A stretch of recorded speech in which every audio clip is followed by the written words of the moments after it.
算生命没有路，我还要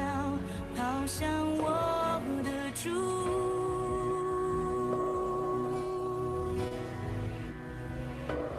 我渴慕，我深深渴慕，我一生能紧紧抓住主。我拿什么能报答你？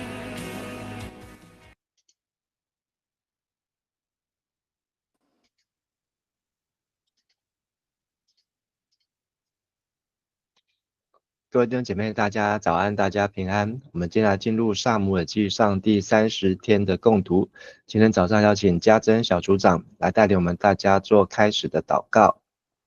弟兄姐妹，我们一起祷告。亲爱的天父，感谢你赐下宝贵的话语，成为我们脚前的灯，路上的光。此刻我们要一同打开圣经，求你圣灵亲自光照并开启我们的心，使我们明白你的心意，听见你的声音。求你除去我们心中骄傲与固执，赐给我们谦卑顺服与渴慕的灵，使我们不仅听见，更愿意遵行你的话。愿你透过陈牧师的口传讲你生命之道，让今天所读的经文不只是知识，更成为生命的粮，坚固我们的信心，引导我们的脚步。愿你的话语如甘霖滋润干渴的心田，带来更新、安慰与力量。奉主耶稣基督的名祷告，阿们。阿们，谢谢。我们昨天从撒母耳记上的28章，那看见大卫他来向非利士的王来亚吉来效忠，那甚至他也同意要一同去攻打以色列人，也就是他大卫自己的祖国。那也可以理解大卫他是无路可走，那他的为了要养家活口啊，那我们也看见扫罗因为惧怕非利士的军队呢，违反自己的禁令，去招亡魂，就是去招撒母耳。而当撒母耳见到扫罗，那他也再次指出扫罗的罪，就是他的顽梗跟他的悖逆。那他的顽梗悖逆呢，对照于扫罗所做的招魂行巫术，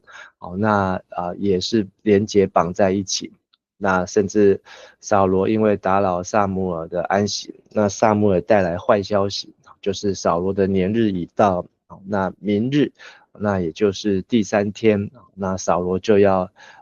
上帝要把他接去啊，那不让他继续在世上来存留。那我们今天从这是28章，那在29章跟30章，那还有两个插曲啊，好，那这个插曲有2章，好，那到31章才会看见这个撒母耳的预言来成就。好，那我们今天要来看的是29章，那我们请家珍姐来带我们读29章的第1节到第3节。非利士人把他们所有的军队集合在雅弗，以色列人在耶斯列谷的西旁扎营。5个非利士酋长带着他们的部队，100人一队和1000人一队，依次前进。大卫和他的部队跟着亚吉走在后面。非利士的将领们看见他们，就问：这些希伯来人在这里干什么？亚吉说：这是大卫，以色列王扫罗的一个军官，他跟从我已经有一段时候，自从他投奔我到现在，我找不出他有什么差错。好，谢谢。昨天28章让我们看见这个非利士人集结来到书念，而扫罗也集合以色列人在基利坡山来安营。好，那到底这场战争谁胜谁负？那扫罗他找不到没有上帝的异梦，也没有祭司，也没有先知，那他就去招魂了。那非利士人呢，他们要到这个书念呢，他们也甚至集结他们的5个城哦，非利士的5个城在现代中译本第2节提出有写出5个非利士酋长带着他们的部落。那在这个和本是没有，只有写非利士的领袖们率着队伍前进哦。那甚至这个队伍呢，不是只有非利士的全部的城带着他们的精兵要去书念，要跟这个基利波跟扫罗来征战，甚至还带了大卫。所以大卫呢跟他的部下，那照前面来看，大卫在这里的部下呢可以打仗的有600人哦。那也在这个行列当中。那大卫不是不知道，那只是大卫到底应当怎么做呢？那上帝也有他的安排。那但是呢，在这还没有到了亚佛这个地名呢，它的意思就是指力量堡垒或是河床。那在约帕的东北方的18公里，那离撒母耳记开始这个以便以谢呢很近，只有3公里。那约书亚记12章提到约书亚击杀的31个王当中，就有亚佛王。那所以这也是他们上帝要给他们的迦南地要赐给以色列人的。那撒母耳记上的第4章也提到以色列人在这个以便以谢安营，非利士人在亚佛。所以他们是在这个撒母耳记刚开始的时候的交战，那就是这是一个主要的战场。那今天的29章也看到非利士的军队集结在亚佛。那大卫人呢在喜格拉，那他要跟着以哥伦、加特、亚什图、亚什基伦、加萨这5个城的首领，也非利士的5大城要一起北上，那要去到耶斯列。那之前他们是书念，然后要在耶斯列平原来跟以色列人来决战呢。那亚佛呢这个地方是在山地的边缘，那它有一条河叫雅孔河，是雅孔河的源头。那这条河也是全年有水，河道甚至可以到数公尺。那甚至在河的2旁有许多的沼泽，那这些沼泽因为水量足够，甚至还会雨季的时候会洪水泛滥泛洪。那也附近有断崖，所以这个亚佛跟雅孔河呢就形成了一个难以通过的障碍。那这个使原来沿海而行的沿海大道呢就必须向东移到亚佛城，再往北所以亚佛它就阻断了这个沿海大道，然后必须要经过亚佛，所以它也是一个军事价值的地方。那在埃及的记载呢，主前3000年了，那就是比这个亚伯拉罕还久之前呢，亚佛就已经是一个有城墙的城了。那在考古学家的发掘，在1946年，那证实在主前2000年，这个地方就有人居住，甚至有城，已经有城在这边来建造存在。那刚才提到这个亚佛城曾经被约书亚击败，那在主前12世纪也被非利士人所占领，成为一个重要的据点，因为它的特殊地形，还有它阻断了沿海大道，那所以是一个很重要的军事地方。那在新约的时候，亚佛呢，因为是被希律王重新来整建，所以叫做希律安提帕，希律安提帕，那是在新约的时候。那所以亚佛或是安提帕，那保罗也曾经在这地方，然后还有约柜被掳也曾经在这个地方，那这也是一个算是圣地。那从这个图片当中可以看出来亚佛的地形，亚佛在这里，那这是当初的这个约柜被掳的时候的这个地图，就是这个约柜被掳走的时候的路线。那你也可以看到中间这是沿海大道，沿海平原，那有一个中央山地，那过去呢才是这个约旦河的纵谷，那这个死海，那也是在这个地方。那所以这个是在当时在这个非利士的军队跟以色列的军队，他们要交战，那必须他们要迁徙到一个可以容纳这么多的人，那这边来一较胜负，在那边来战斗的地方。所以这也是基利波山，那他们在耶斯列平原，那我们昨天也有提到，就是最后扫罗和他3个儿子，同时战死，战死的地方啊。好，那所以但是呢，在这一条要去集结的路上呢，非利士的将领看见了大卫和他的部下们，那他们一看出，大卫他不是非利士人，知道他是希伯来人，所以这些非利士的领袖，那这些酋长，说这些希伯来人在这里做什么？那亚吉呢，就对他是加特的领袖，对非利士其他领袖说，这个就说这不就是以色列王扫罗的臣仆大卫吗？他在我这里已经有些年日了。那么从前一天的27章就知道大卫投靠非利士人，住的期间有1年4个月，就是有16个月。那这1年多来，自从他投降至今的年日我未曾见他有什么过错，所以亚吉呢，在这边也让我们知道大卫来不是只有来投靠，他是来投降，他是来书诚，他是来向他来表达忠心，就是他愿意放弃他自己以色列国民的身份，那他曾经还是以色列的将军，那个指挥官，但是他现在来投靠敌军了。好，那但是这是从雅吉对大卫的介绍呢，也让我们可以看出，大卫是真的来表达效忠。好，那再请家珍姐带我们来读第4节到第7节。可是非利士的将领们很不高兴，就对亚吉说：“把这个人遣回你给他的那城去吧，不可让他跟我们一起上阵。他可能在作战的时候转过来攻打我们。为什么牺牲我们自己人的生命，让他赢回他主人的信任呢？他不就是大卫吗？不就是妇女跳舞所说的扫罗杀死千千，大卫杀死万万的那个大卫吗？”亚吉把大卫招来，对他说：“我指着以色列的永生上帝发誓，你对我一向忠心，我喜欢你跟我一起上阵打仗。从你投奔我到现在，我找不出你有什么差错。但是其他的酋长反对你，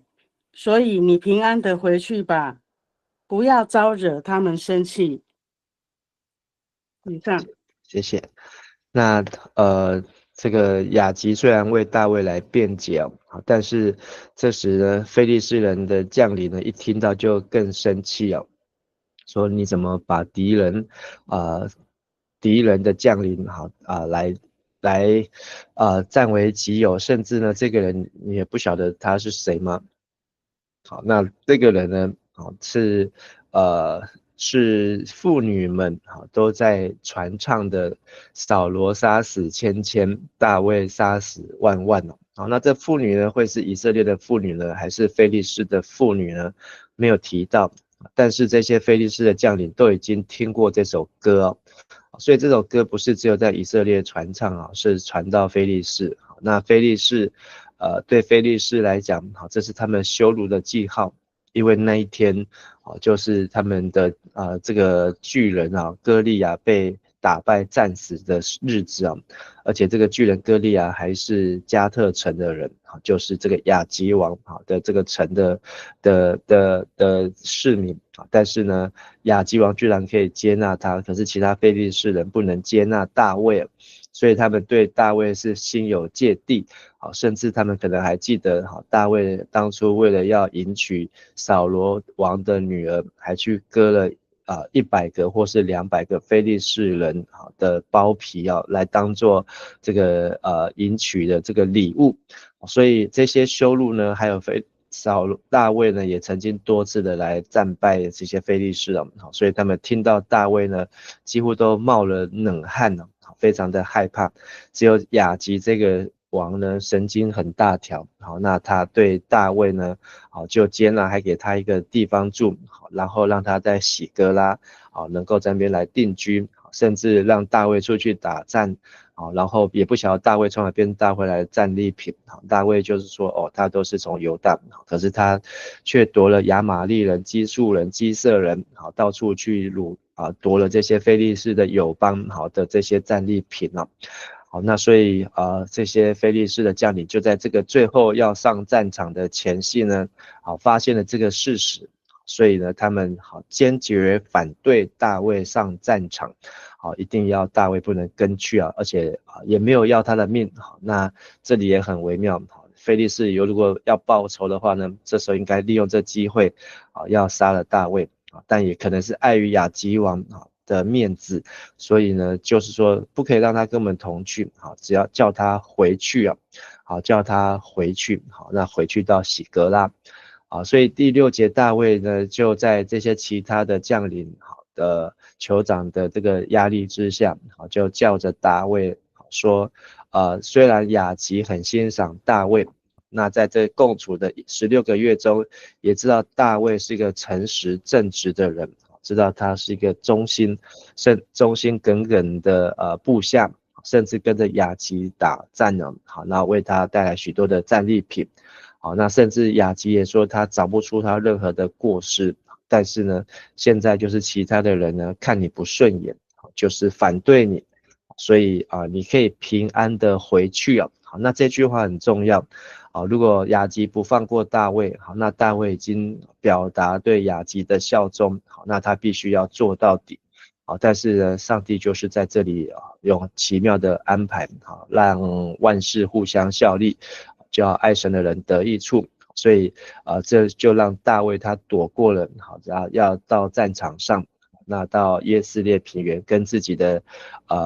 国家的同胞好战士要一较高低啊，好的这个躲过这个尴尬的局面啊，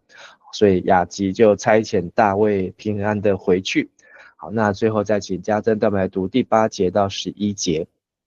大卫回答：我犯了什么过错吗？如果照你所说，从我来投奔你的那一天起，你找不出我有差错，那么为什么不容许我跟你我主我王去攻打敌人呢？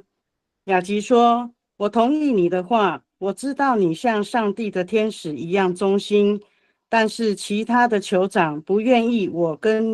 你跟我们一起上阵。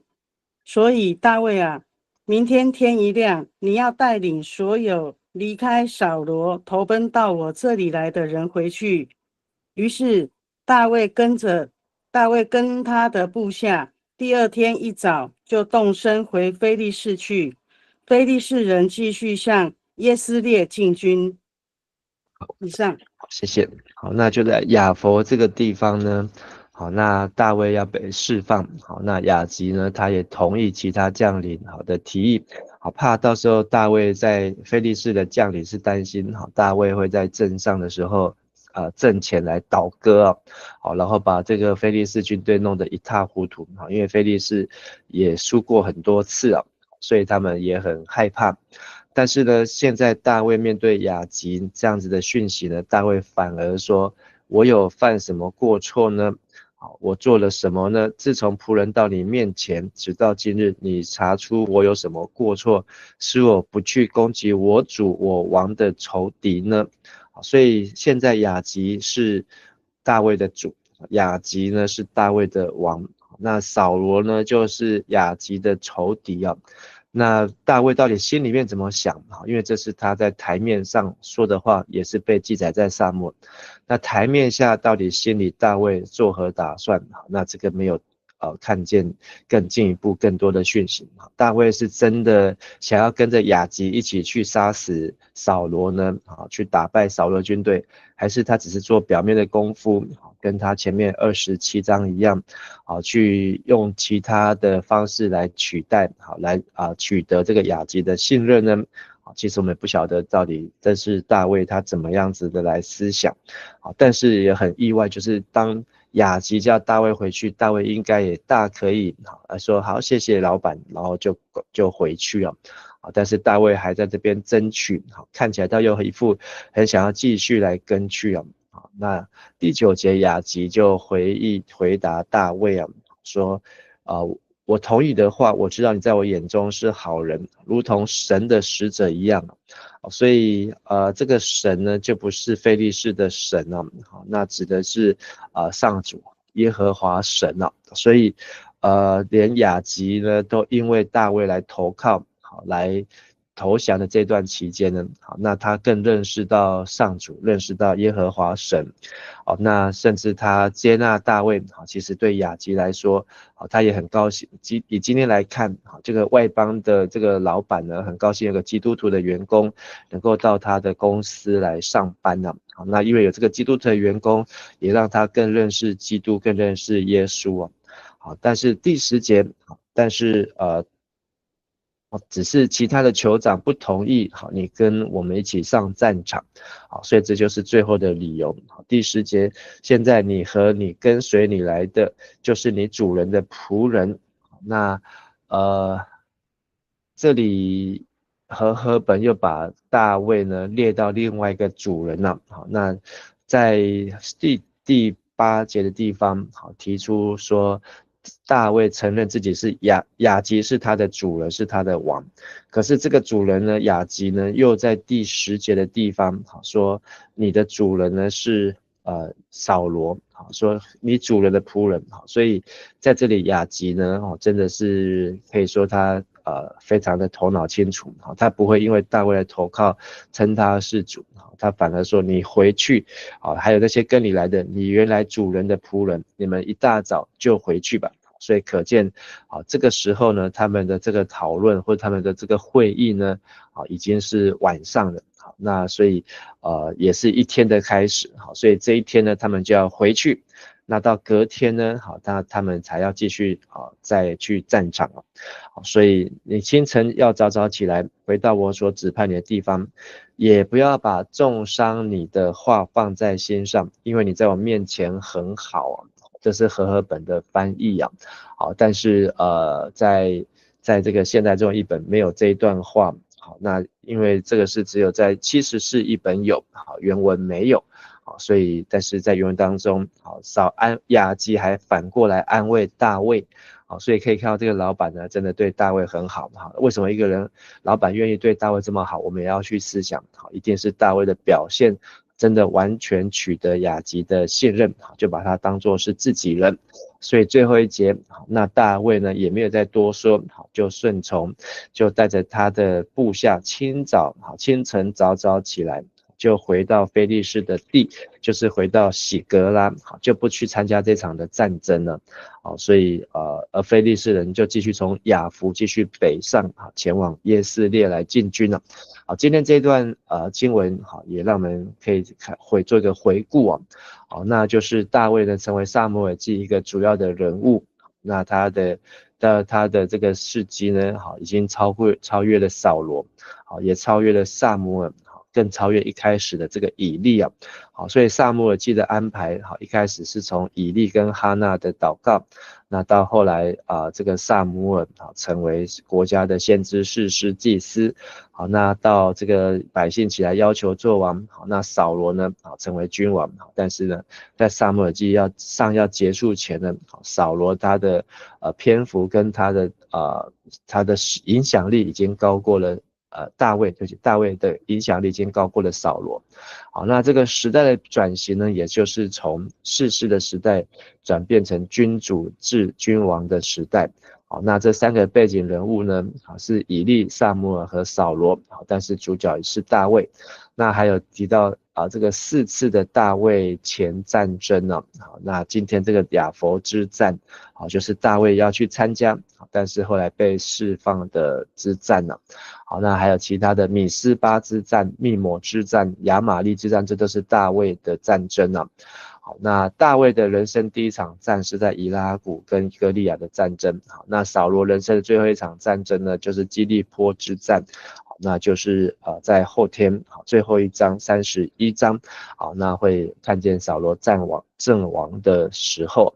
好，那今天这段经文让我们看见大卫他做好了准备，不管是军事上的准备，心理上的准备，他都要效忠跟随非利士军队去攻打以色列军队。这在现代人来讲是一个很不可思议、不可能接受的事情。那但是从经文的文字上读下来，大卫确实是做了这样的准备啊，他也不是不知道，他是清楚的。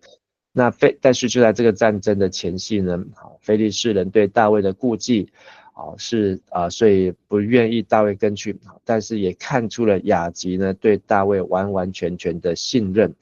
这个是歌利亚他的家乡的这个王呢，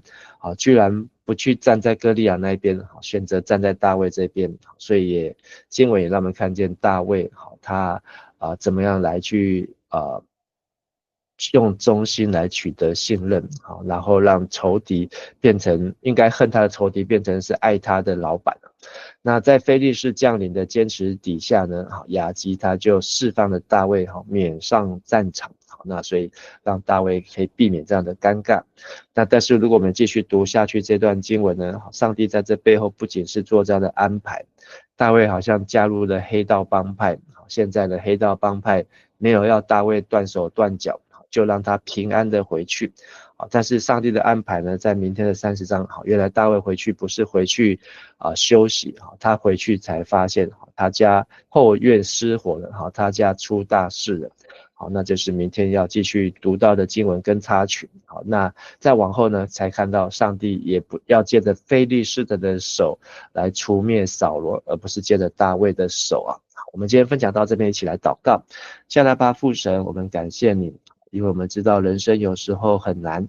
有时候要做出的选择可能要考虑许多的方面，但是有时候碍于情势，碍于环境，碍于家庭有时候我们必须要为五斗米来折腰，有时候必须要低声下气，甚至有时候要变成自己所不愿意接受的身份。但无论如何我们的日子如何也求主让我们的力量如何，让我们都能够依靠主，也能够知道万事互相效力，叫爱神的人得益处。上帝你也会亲自为我们开路，在我们无路可走的时候为我们开一条出路，使我们能够仍然行走在上帝的公义当中因为我们也看见大卫将你的话藏在心里免得他不小心得罪你，也上帝的话要成我们的帮助，成我们的力量，也成我们的遮盖我们也在主的面前为我们今天主日的敬拜服事，以及有祥和教会许玉定牧师、祥和乐团在江南教会的侍奉服事也求主与我们同在，让我们能够经历上帝你的赐福还有恩典。我们献上我们的感谢祷告祈求，奉靠主耶稣基督的名求，阿们。好，谢谢家珍，谢谢大家，谢谢牧师，谢谢牧师，阿妹，谢谢牧师，平安，谢谢牧师，平安，谢谢牧师，平安，平安。